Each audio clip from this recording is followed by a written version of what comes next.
नमस्कार, मैं विक्रम और आज फिर आपके लिए एक खास एपिसोड अपने इस पॉडकास्ट में हम लेकर आए। आज हम बात करने वाले हैं योग की। योग हमारे जीवन का महत्वपूर्ण अंग है क्योंकि हम घंटों एक्सरसाइज करने के लिए जिम जाते हैं। वो जिम जो हमें सुबह जाना चाहिए उसे हम रात में जाते हैं। और योग की कितनी भूमिका है और किस तरह से बड़ी बड़ी बीमारियों में योग असरकारक होता है, इन सब बात करने के लिए आज हमारे साथ खास मेहमान होंगे पंडित नवीन दिवाकर गौड़ जी, जिन्हें तमाम सम्मानों से सम्मानित किया गया है। दिल्ली के राजभवन में भी योग करा के इन्होंने सम्मान प्राप्त किया है। उसके साथ साथ अलग अलग जगहों पर अलग अलग समय पर योग के प्रति लोगों के लिए अलग अलग जागरूकता अभियान चलाते हैं। यहाँ तक कि उत्तर प्रदेश के डिप्टी सीएम ब्रजेश पाठक को भी इन्होंने योग शिविर में योग कराया है और उसके लिए इनकी जमकर सराहना भी की गई। योग कितना महत्वपूर्ण है, योग में कितना स्कोप है, पंडित नवीन से हमने बात की तो उन्होंने ये भी बताया है कि उनके पिता योगा के प्रति काफी जागरूक थे और जब वो योग कराने लोगों को जाते थे लोग उनका मजाक उड़ाते थे। और पंडित नवीन जब बालकाल से बड़े हुए, जब थोड़े से समझदार हुए, यूं कहे कि बचपन से ही अपने पिता के सानिध्य में योग की हर कला को उन्होंने सीखा और उसकी शिक्षा दीक्षा भी ली। चलिए बातों का सिलसिला शुरू करते हैं नवीन जी से, जो कि लखनऊ के बुद्धेश्वर के ही रहने वाले हैं और उत्तराखंड जैसे प्रदेश में जाकर भी उन्होंने लखनऊ का मान बढ़ाया है और तमाम सम्मान पा रहे हैं। उसके साथ साथ लखनऊ के एक सरकारी अस्पताल लोक बंधु राजनारायण में वो स्टाफ नर्सिंग ऑफिसर भी हैं और इस कार्य के लिए उन्हें अलग अलग डॉक्टर और अस्पताल प्रशासन द्वारा भी सम्मान किया गया है। उसके साथ साथ USA book of world record में भी उनका नाम दर्ज हुआ है और उनको सम्मान किया गया है। नवीन जी, बहुत बहुत स्वागत आज हमारे इस खास पॉडकास्ट में। आज का पॉडकास्ट स्वास्थ्य से जुड़ा होगा। बहुत बहुत धन्यवाद विक्रम जी आपका। जी, योग, आखिर योग का शाब्दिक अर्थ क्या है और योग की परिभाषा क्या है, क्योंकि लोग तो कहीं ना कहीं पढ़ते हैं। देखिए, योग जो है वो युज धातु से लिया गया है जी। और योग का शाब्दिक अर्थ होता है जोड़ना जी। ठीक है, वैसे आत्मा का परमात्मा से मिलन, इसका हम कह सकते हैं योग। लेकिन वर्तमान समय में जो उसकी परिपाटी से देखा जाए तो योग में कहें कि physical, mental and social wellbeing, this is called yoga. योग के प्रति इतनी जागरूकता है, इतना लगाव पंडित नवीन दिवाकर में कैसे आ गया? देखिए, बचपन से ही हमारे पिताजी ने हमारा मार्गदर्शन किया और योग के प्रति जो है हमें शिक्षा दीक्षा दी।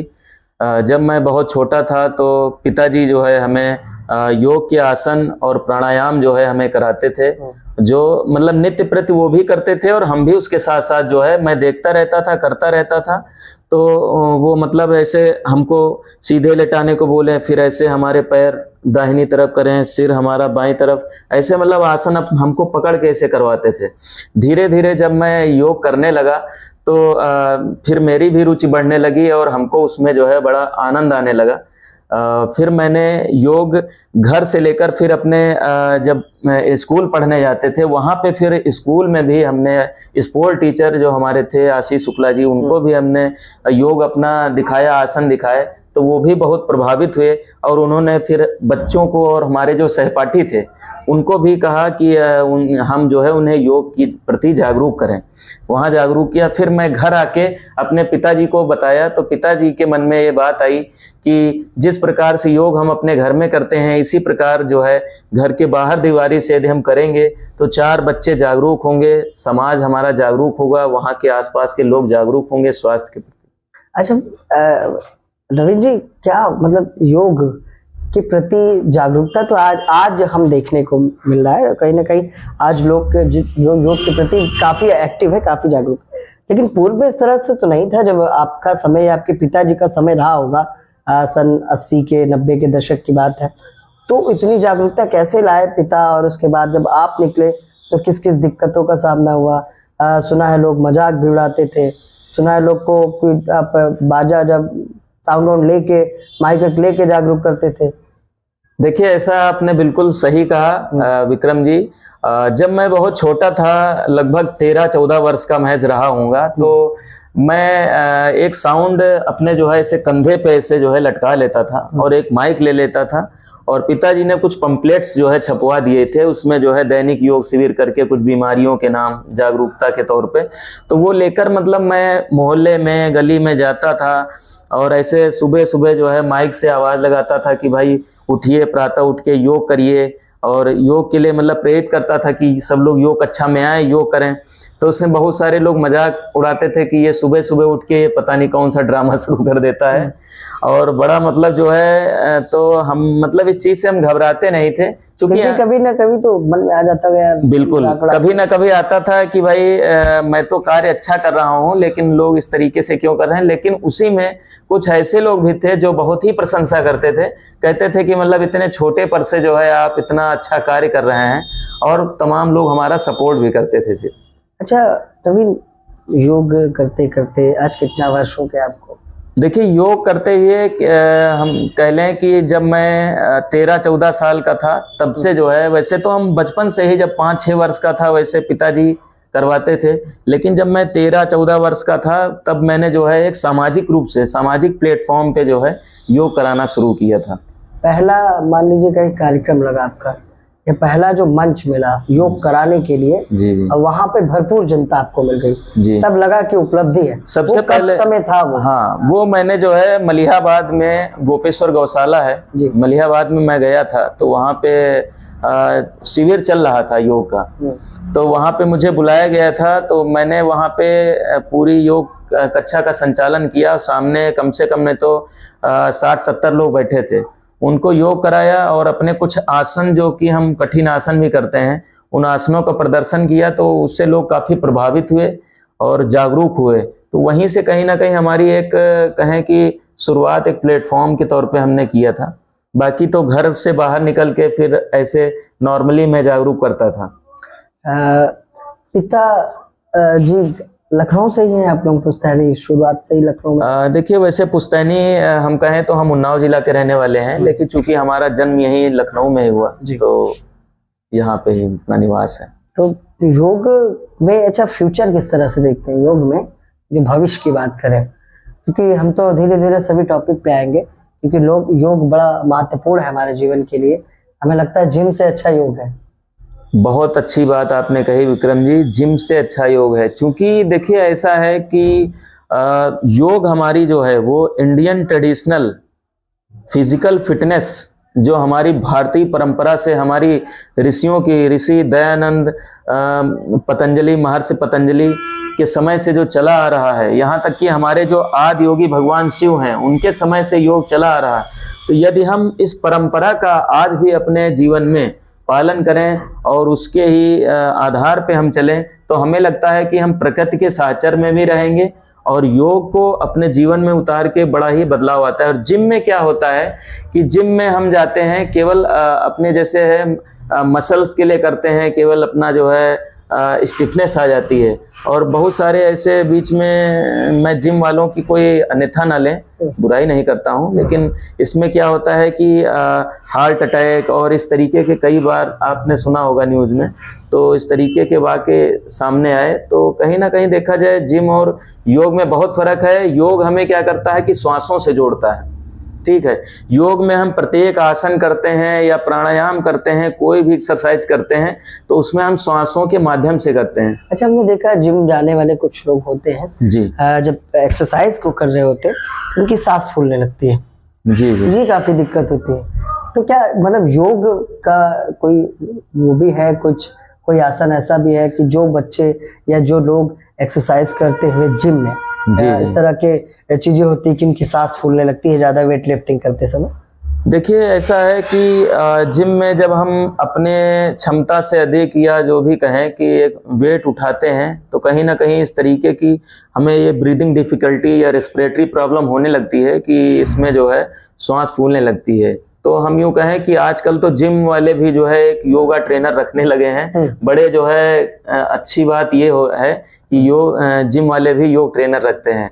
तो उसमें कुछ ऐसी एक्सरसाइजेज होती हैं, जैसे आपने कहा श्वास के लिए, तो उसमें एक भस्त्रिका प्राणायाम होता है। भस्त्रिका प्राणायाम में क्या है कि बस सीधे बैठकर और डीपली इनहेलेशन, श्वास को गहरा श्वास लेते हैं और धीरे धीरे जो है श्वास को खाली करते हैं।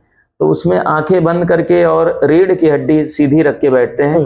क्योंकि योग में विक्रम जी सबसे बड़ा पतंजलि योग सूत्र में पहला जो सूत्र है वो है योग अथ अनुशासनम। इसमें मतलब ये है कि जब तक आप अनुशासन में नहीं रहेंगे, अपनी रीढ़ की हड्डी यदि सीधी नहीं रखेंगे, तो आप योग की शुरुआत मतलब जो है नहीं कर सकते हैं, या यूं कहें कि योग के क्षेत्र में आगे नहीं बढ़ सकते। देखिए, भारत को विश्व गुरु कहा जाता है, और ऐसे ही नहीं विश्व गुरु हमारे भारत को कहा जाता है। यहाँ तमाम कलाएं हैं, तमाम विविधता है, जिसकी वजह से आज भारतीय जब विदेश पर जाता है तो उसका भव्य स्वागत होता है। जिस तरह से हमारे देश के प्रधानमंत्री का आजकल आप देखते होंगे कि विदेश दौरे के दौरान उनके किस तरह से विदेशी पर्यटक और वहाँ के प्रशासनिक लोग सम्मान करते हैं। विश्व गुरु भारत को जिस तरह से कहा जाता है, उस तरह से भारत में सबसे बड़ा योग गुरु आप किसको देखते हैं? क्योंकि ऐसा योगा गुरु है और तमाम जगहों पर जाते हो, अलग अलग पता चलता है कि तो जिनको मैं गुरु मान रहा था तो इनसे भी पुराने। देखिए, वैसे हमारे चूंकि देखा जाए तो तमाम ऐसे योग गुरु हुए हैं जो अपने अपने क्षेत्रों में काफ़ी उन्होंने कार्य किया है और कई प्रकार से उन्होंने योग की विधाओं को अलग अलग ढंग से समझाया है। लेकिन हम वर्तमान समय की बात करें तो हमारे जो योग ऋषि हैं वो स्वामी रामदेव जी जो हैं, चूंकि मैं भी सन 2017 में जाके पतंजलि में मैंने भी उनसे प्रशिक्षण उनके सानिध्य में रह के लिया, तो हमें भी बड़ा अच्छा लगा। तो मैं उनको अपना रोल आइकन मानता हूँ कि उन्होंने आज पूरे जन जन में जाके एक अलख जगा दी कि योग के प्रति जो है जन जन को जागरूक किया है। तो मैंने वहाँ से प्रशिक्षण भी प्राप्त किया और उनसे कुछ सीख कर भी आया योग के बारे में। तो मैं अपना जो है वर्तमान में योग ऋषि स्वामी रामदेव जी को जो है।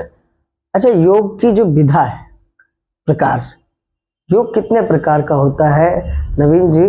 क्योंकि लोग तो नहीं जानते हैं जी जी कि योग टीवी देख के लोग योग करना शुरू कर चुके हैं, लेकिन कहीं ना कहीं योग की पूरी जानकारी आज भी लोगों को नहीं है। देखिए, योग जो है वैसे 5 प्रकार का होता है। लय योग, मंत्र योग, राज योग, भक्ति योग और यूं कहें हठ योग। तो 5 प्रकार का। लेकिन महर्षि पतंजलि में जो अष्टांग योग का वर्णन किया, उन्होंने बताया कि यम, नियम, आसन, प्राणायाम, प्रत्याहार, धारणा, ध्यान, समाधि। उन्होंने ये बताया कि यदि 8 सीढ़ियों से चढ़ के इंसान यदि आगे बढ़ता है तो कहीं ना कहीं वो अपने वर्तमान में अपने आप को स्वस्थ भी रख सकता है और मतलब अपने जीवन में संतुलन भी स्थापित कर सकता है। उसमें सबसे पहले जो यम बताया, शॉर्ट में बताना चाहूंगा विक्रम जी, उसमें अहिंसा, सत्य, अस्तेय, अपरिग्रह, ब्रह्मचर्य। तो उसमें अहिंसा मतलब हुआ किसी भी जीव की जो है हिंसा मत करना, उसको मनसा वाचा कर्मणा, मन वचन कर्म से उसको दुख ना पहुंचाना। सत्य ये हुआ कि व्यक्ति को जो है झूठ नहीं बोलना चाहिए, सत्य बोलना चाहिए, कुछ ऐसे अवसरों को छोड़कर, बाकी सत्य। अपरिग्रह मतलब मुझे नहीं लगता आज के समय में कोई सत्य बोल सकता है। बिल्कुल सही कहा। एक हथियार है ना कान में लगाने वाला। जी जी, फोन है तो झूठ तो बोल। आज का समय चूंकि इतना व्यक्ति भौतिकतावादी जीवन में जीता जा रहा है और अपनी प्रकृति के सानिध्य में जो यदि पीछे हटता जा रहा है, तो यही कारण है लोगों का मोबाइल के टच में ज्यादा है या इंटरनेट का जो जमाना है, तो इसमें भौतिकतावादी जीवन में इतना लिप्त होता जा रहा है कि प्राकृतिक चीजों को जो है भूलता ही जा रहा। ठीक है, तो मतलब ये जो 8 सीढ़ी है इसको छोड़ना है। क्या लगता है कि अभी इतनी जागरूकता आ पाई है कि लोगों को सब पता है? बिल्कुल ऐसा बिल्कुल नहीं है। चूंकि यम की ही शुरुआत यदि खाली यम से कर लें, उसके बाद नियम, शौच, संतोष, तप, स्वाध्याय, ईश्वर प्रणिधान, तो उसमें क्या है कि सबसे बड़ी बात यह है कि व्यक्ति को यदि अपना रूटीन ही केवल बदल ले, अपना खान पान, युक्ताहार विहार से युक्त चेष्टस्य कर्मसु युक्त स्वप्नावबोधस योगो भवति दुःखः। लेकिन आज के दौर में जैसे हम देखते हैं मार्केट में कोई भी चीजें मिल रही हैं, तो मिलावट है, बिल्कुल। मतलब शुद्ध तो नहीं मिल सकता हमें। तो आज के दौर में कैसे फिर उस चीज को करेगा मेंटेन? देखिए बिल्कुल सही कहा आपने कि आज का जो दौर है मिलावटी, चूंकि जो भी सब्जियां आ रही हैं या अनाज आ रहे हैं उनमें मिलावट है, रसायनों का उपयोग किया जा रहा है, हम समझ सकते हैं। लेकिन फिर भी यदि आप योग विधा से जुड़े हुए हैं तो कहीं ना कहीं, जैसे कि हमारे प्राणायामों में एक प्राणायाम है कपालभाति प्राणायाम जी, जो कि बहुत ही चर्चित है और इसमें राम गुरु जी भी करते हैं उसको। हाँ, उसको स्वामी रामदेव जी भी करते हैं और उसमें श्वास को बाहर की तरफ छोड़ते हैं झटके से।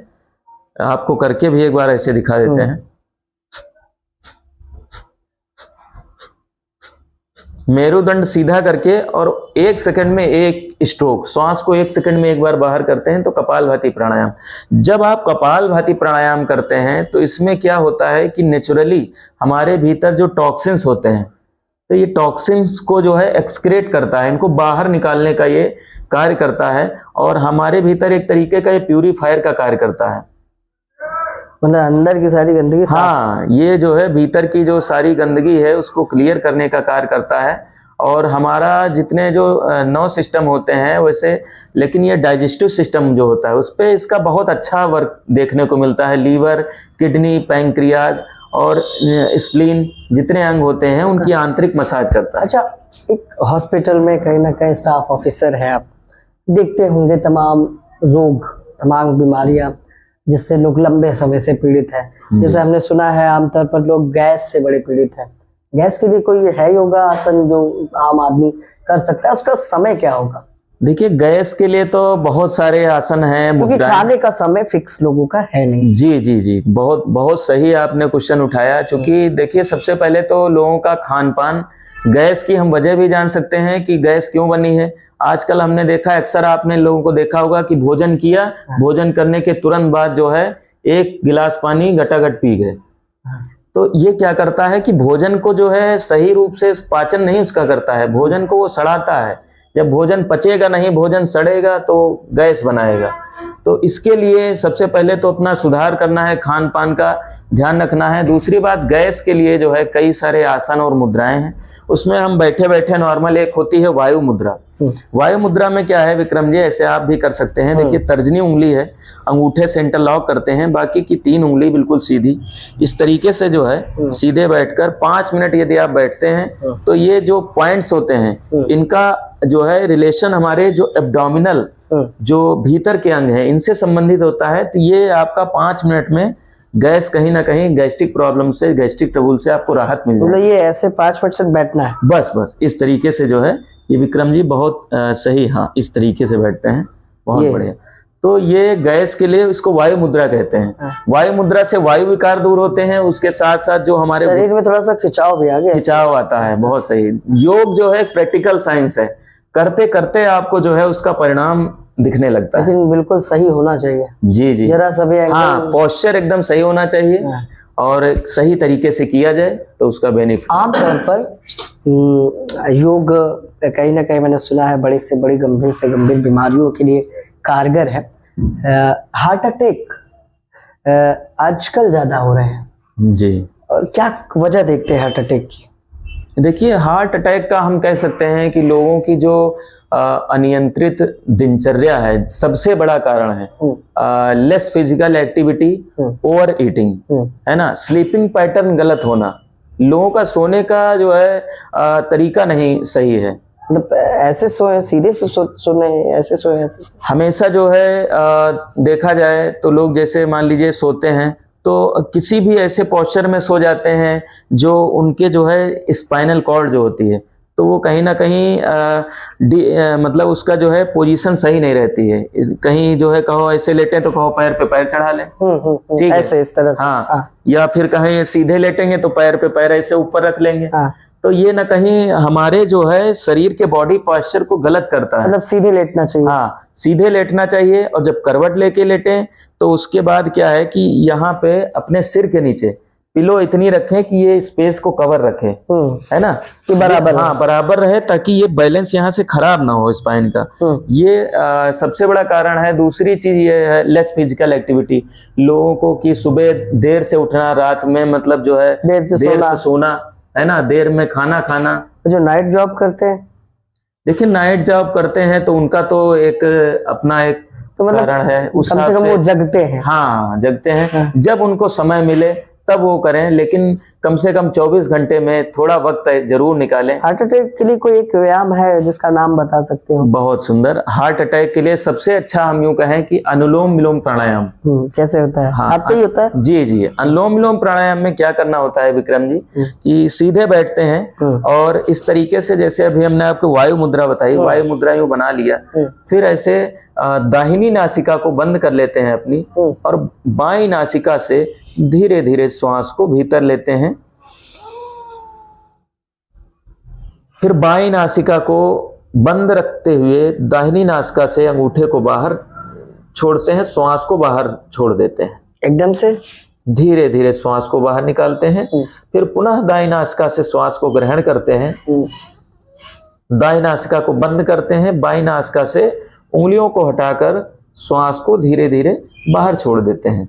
जब आप ऐसा करते हैं, इस समय आपका क्या है कि पूरा ध्यान अपनी श्वासों पर होना चाहिए, श्वासों पे और ना हो मन में, हाँ मन में कुछ ना हो, और ध्यान बिल्कुल जो है श्वासों पे, आपका जो ब्रीदिंग पैटर्न है, इनहेल एक्सहेल कर रहे हैं, उस पे ध्यान दीजिए। कितनी देर तक करना होता है मान लीजिए? देखिए मिनिमम इसको 5 मिनट करना चाहिए। जो हमारे यूथ हैं या जो बच्चे हैं उनको 5 मिनट करना चाहिए। इसके लिए कोई समय निर्धारित है किसी? हाँ बिल्कुल। ये देखिए एक ऐसा प्राणायाम है जिसको आप भोजन के उपरांत भी कर सकते हैं, भोजन के आधे घंटे बाद भी इस प्राणायाम को आप कर सकते हैं।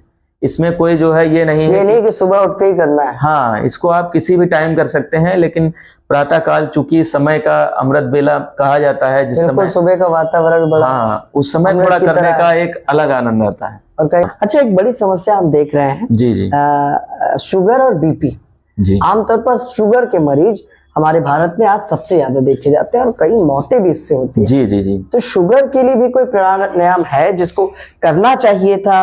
और कहीं ना कहीं जिन लोगों को आज शुगर भारी मात्रा में है या शुगर से उनको काफी दिक्कतें होती हैं, टहल नहीं पाते, घूम नहीं पाते, कहीं ज्यादा चल नहीं पाते। जी देखिए ऐसा है कि शुगर चूंकि डायबिटीज की जो है एक कॉम्प्लिकेशन, बहुत बड़ी कॉम्प्लिकेशन है जो कि भारतवर्ष में होती जा रही है। सबसे बड़ा कारण यह है कि लोगों की दिनचर्या खराब है, लोगों का खान पान का जो है स्तर जो है बिगड़ा हुआ है ना। और सबसे बड़ी चीज जो ओबेसिटी, मोटापा है, उसकी वजह से भी कई कॉम्प्लिकेशन होती हैं, जैसे बीपी है, शुगर है, ये सारी चीजें हैं।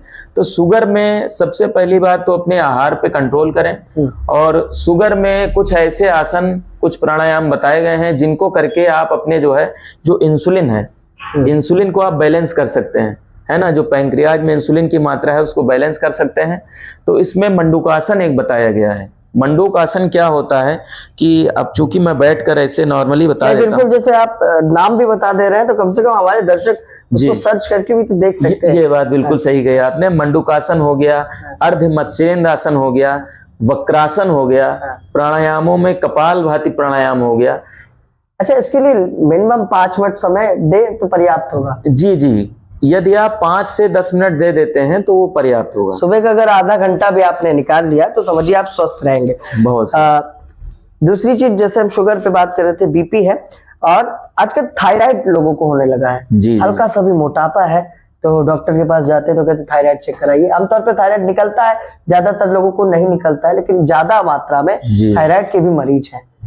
और कैसे बचा जा सकता था योग से? जो आज लोग जागरूक नहीं है, जिम की ओर जा रहे हैं, इस वजह से नहीं हो पा रहा है। देखिए विक्रम जी, ऐसा है कि हमारा शरीर जो है वो एक हार्डवेयर होता है जो कि बाहर रूप से हम दिख रहे हैं, एक होता है सॉफ्टवेयर। तो यदि आप जो है जिम करते हैं तो उसमें क्या होता है कि आपकी ये खाली डोले सोले बनते हैं। तो जो जिम करते हैं उनको लगता होगा ना सॉफ्टवेयर अपडेट हो रहा है। हाँ, जब भीतर का सॉफ्टवेयर हमारे liver, kidney, pancreas, heart, brain, ये भीतर है। जब आप योग करते हैं तो उससे आपका जो है भीतरी जो सॉफ्टवेयर है वो अपडेट होता है, और आपने बात की थायराइड की, तो कहीं ना कहीं ये थायराइड जो है मोटापे से भी ग्रसित ये बीमारी उसी की कॉम्प्लिकेशन से जुड़ा हुआ है। तो लोगों को है, तो थायराइड के लिए बहुत सारी चीजें हैं, उसके लिए कई प्राणायाम है। एक आसन होता है, उसको सिंहासन कहते हैं। श्वास को भीतर लेके एकदम जीभ को ऐसे बाहर निकालते हैं, इसे अंदर की सांस। हाँ, श्वास को भीतर लेके जीभ को बाहर निकालते हैं। इसमें क्या होता है, थायराइड ग्लैंड पे हमारा यहाँ पे इसका जो है असर आता है, थायराइड ग्लैंड पे इसको तो इससे क्या होता है कि थायराइड कंट्रोल होता है। थायराइड भी हाइपो होता है, हाइपर, दो तरीके का होता है। तो यदि आप इसको करते हैं, इसके अलावा उज्जाई प्राणायाम होता है। उसमें क्या होता है कि श्वास को भीतर लेते हैं, कंठ को संकुचित करते हुए और आवाज ऐसे, फिर ये जालंधर बंद लगाते हैं, फिर यथासाध्य सिर को उठाकर दाईं नासिका बंद करके श्वास बाहर छोड़ते हैं। तो इस तरीके से कई प्राणायाम। कितनी उम्र है नवीन जी आपकी अभी? उम्र तो विक्रम जी हमारी 27 वर्ष है लगभग। मतलब इतने कम उम्र में योग का अच्छा ज्ञान हो गया आपको पिताजी की वजह से। उसके बाद प्रशिक्षण लिया, कहाँ से प्रशिक्षण लिया और कब लिया? देखिए, सबसे पहले तो हमारे मार्गदर्शक, जैसा हमने कहा, पिताजी ने हमें मार्गदर्शन किया और उसके बाद हम फिर धीरे धीरे जब लोगों को योग कराने लगे, फिर हम पतंजलि योग पीठ से जुड़े। सन 2017 में हमने पतंजलि से योग का प्रशिक्षण लिया और हरिद्वार गए, वहाँ स्वामी रामदेव जी के सानिध्य में रहते हुए योग किया। तो हम योग और अध्यात्म की विधाओं में जो है धीरे धीरे आने लगे, और जैसे जैसे हम लोगों को कराने लगे वैसे वैसे जो है हमारे भीतर भी और जागरूकता बढ़ने लगी और हमारे अंदर एक ज्ञान जो है योग के प्रति। अभी प्रशिक्षण कहीं देते हैं, अपना निजी देते हैं कहीं पर? जी जी, मैं जो है बुद्धेश्वर मंदिर में जो है निःशुल्क लोगों को योग कराता हूँ। और इसके अलावा मैं कॉलेजों में, विश्वविद्यालयों में और अपने ये जो लोक बंधु अस्पताल हमारा है जहाँ मैं कार्यरत हूँ, वहाँ भी मैं योग कराता हूँ। और जहाँ मेरी रिक्वायरमेंट होती है, लोग बुलाते हैं, मैं बिल्कुल जो है। देखिए, लखनऊ का बुद्धेश्वर, ये महादेव का, भगवान महादेव का वो मंदिर है जो बुधवार को खुलता है और यहाँ भीषण भीड़ लगती है। सावन में तो मेले लगते हैं और यहाँ बड़ी दूर दराज से लोग कांवड़ यात्रा को भी लेके आते हैं, जहाँ के हमारे नवीन जी हैं। नवीन जी, अच्छा, योग के प्रति इतने एक्टिव है, इतने जागरूक है, कहीं ना कहीं जिनसे बेहतर योग होना चाहिए, और उसके लिए 1 घंटा आधा घंटा सुबह का समय देंगे तो हर आदमी स्वस्थ रहेंगे। बिल्कुल। तमाम आसन, तमाम बीमारियों के लिए आपने बताया। अपने बारे में कुछ बताएं कि क्या चुनौतियां आई, क्योंकि योग करते करते कभी ऐसा भी तो हुआ होगा कि मान लीजिए भी कोई काम नहीं कर रहे हैं, कोई जॉब नहीं कर रहे हैं और योग ही कर रहे हैं, योग ही कराने निकल जा रहे हैं रोज, तो घर वाले भी कहते होंगे कि यार क्या कर रहे हो सब। जी बिल्कुल सही कहा आपने। देखिए, चूंकि हर युवा जो है उसके जीवन में कहीं ना कहीं एक ऐसी उम्र आती है, उसको आर्थिक रूप से जो है बिल्कुल इसकी आवश्यकता पड़ती है कि आर्थिक रूप से मजबूत बने, ताकि वह अपना स्वयं का और अपने परिवार का जो है सुचारू रूप से, यूं कहें तो, आजीविका चला सके। तो ऐसा समय आया जब मैं शुरू में जब मैं योग क्षेत्र में काफी आगे बढ़ने लगा, तो मुझे लोग बुलाने लगे, कई क्षेत्रों में बुलाने लगे। तो स्टार्टिंग में तो मुझे उसका कुछ आर्थिक रूप से तो वो कुछ मतलब देते भी नहीं थे। अब भाई आपको बुलाया, आपको जाना है, किराया किससे लेते थे? हाँ, पापा से? किराया पापा से लेते थे। तो पापा कहते थे यार क्या कर रहे हो? हाँ, तो इस तरीके से, मतलब आपने बिल्कुल सही कहा, इस तरीके से स्टार्टिंग में ऐसी चुनौतियां आई। लेकिन धीरे धीरे जब मैंने खुद अपना एक स्तर, एक लेवल मेंटेन किया, योग किया, और उससे मैंने मास्टर डिग्री लखनऊ विश्वविद्यालय से की, तो फिर अब मैं कहीं भी जाता हूँ तो एक शुल्क मतलब जो है लोगों से लेता हूँ, जो उसकी जितना होता है। बाकी और हाँ, यदि मैं देखता हूँ कि कोई यदि इसके लायक कोई शुल्क नहीं दे पाता है, तो मैं उसे निःशुल्क सिखाता हूँ, क्योंकि मैं झोपड़पट्टियों में, झुग्गी में रहने वाले बच्चों को भी मैंने जो है योग कराया है। योग को मैं योग सेवा के तौर पे लेता हूँ। मान लीजिए झोपड़पट्टियां गए, श्रम बस्तियों में गए जी, तो बच्चे एक्टिव तो होंगे नहीं, बच्चे जानते ही नहीं योग है क्या, क्योंकि वो बच्चे तो कभी करते भी नहीं होंगे, तो उनको सिखाना कितना मुश्किल रहता है? देखिए, बहुत मुश्किल रहता है, क्योंकि झोपड़पट्टियों में या झुग्गियों में जो बच्चे रहते हैं, तो कहीं ना कहीं वो कुछ व्यसन के भी जो है शिकार रहते हैं। उनमें तरह तरह की व्यसन रहते हैं, कोई बीड़ी पीता है, कोई गुटखा खाता है। तो सबसे पहले क्या है, हम उनमें जाके पहले फैमिलियर होते हैं, उनमें बच्चों में थोड़ा घुलते मिलते हैं, ताकि हम उनके जैसे थोड़ा सा लैंग्वेज या उनकी जो मदर टंग है उन बातचीत करके तो मिलते हैं, तो वो फिर हमारे चीजों को समझने लगते हैं। फिर जब हम उनको योग की शिक्षा दीक्षा देते हैं, योग कराने लगते हैं, धीरे धीरे फिर जो है वो इन चीजों को समझने लगते हैं, उनको भी जो है रुचि लगने लगता है, रुचिकर ढंग से। भारत में कितने लोग जागरूक होंगे योग के प्रति? कितने प्रतिशत लोगों को देखते हैं कि क्योंकि तमाम जगह पे जाते होंगे, यहाँ एक बड़ी आबादी है लेकिन फिर भी वहाँ संख्या कम दिखती होगी, तो ऐसे में क्या कुछ कहना चाहेंगे उस संख्या के लिए जो योग से कहीं ना कहीं वंचित है, दूर है और तमाम बीमारियों से भी जूझती रहती है?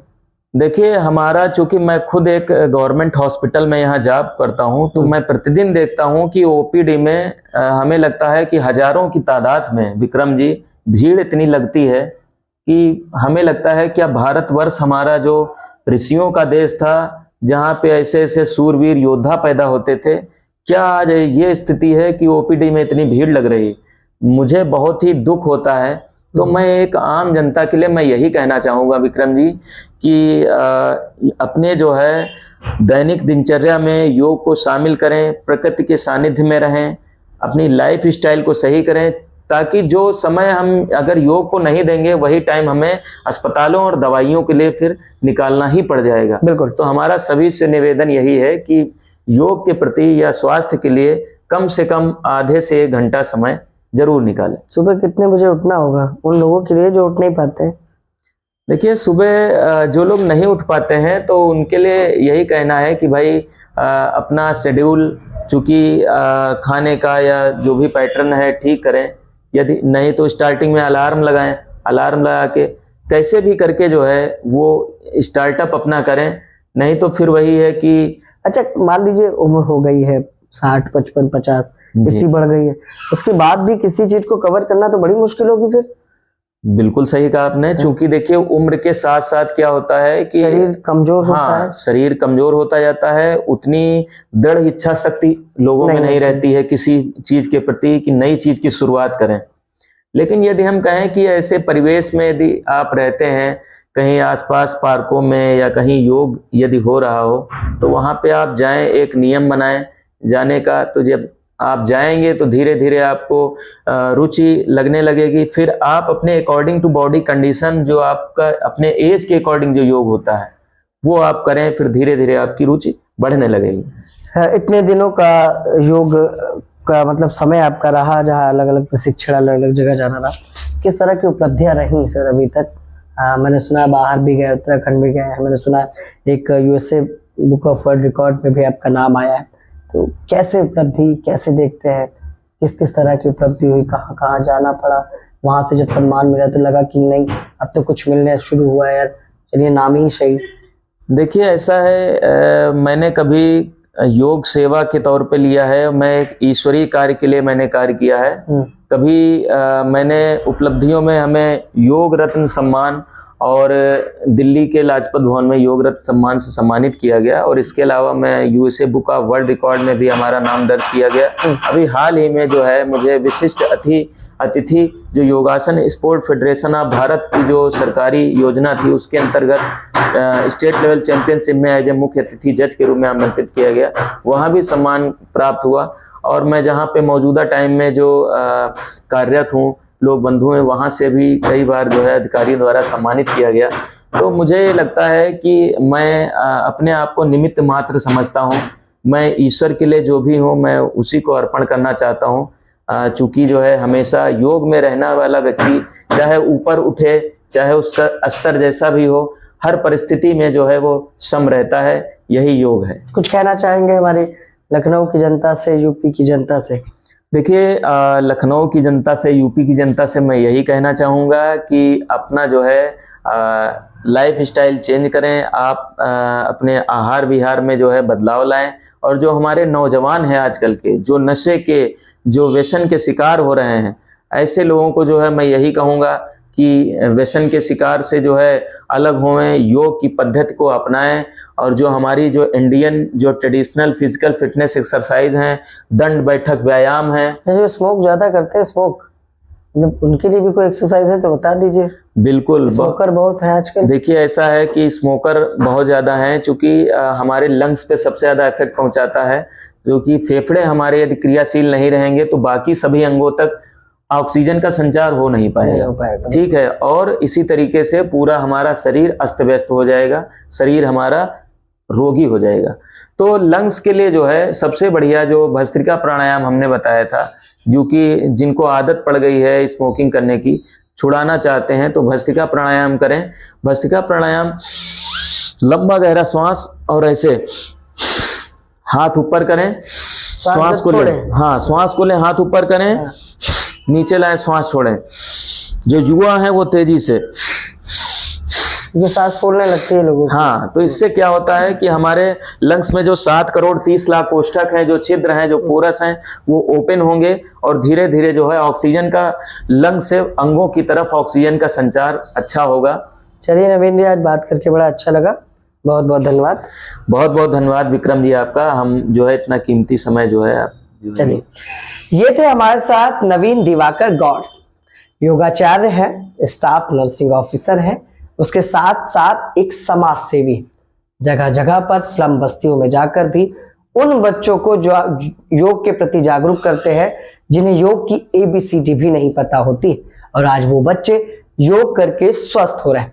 तो आखिर आप क्यों स्वस्थ नहीं? आखिर आप क्यों बीमारियों से घिरे? आखिर आप क्यों रोज अस्पतालों के चक्कर लगाते हैं? योग के लिए हमारे देश के प्रधानमंत्री अब योगा दिवस मनाने लगे हैं। योग दिवस पूर्व में भी मनाया जाता था, लेकिन शायद इतनी जागरूकता नहीं थी जितनी आज आमतौर पर देखने को मिलती है। स्कूल, संस्थान, हर जगह पर योग का प्रशिक्षण कराया जा रहा है, ताकि आप स्वस्थ रहें, दवाइयों से दूर रहें, बीमारियों से दूर रहें। उम्मीद है हमारा ये पॉडकास्ट और नवीन जी के बारे में जो भी आपकी प्रतिक्रिया होगी कमेंट बॉक्स में जरूर दीजिएगा कि कितना जानकारी भरा ये पॉडकास्ट लगा, और हमारे चैनल को सब्सक्राइब करिए ताकि आपको इसी तरह के रोमांचक पॉडकास्ट मिले और जानकारी से भरपूर हो। नमस्कार।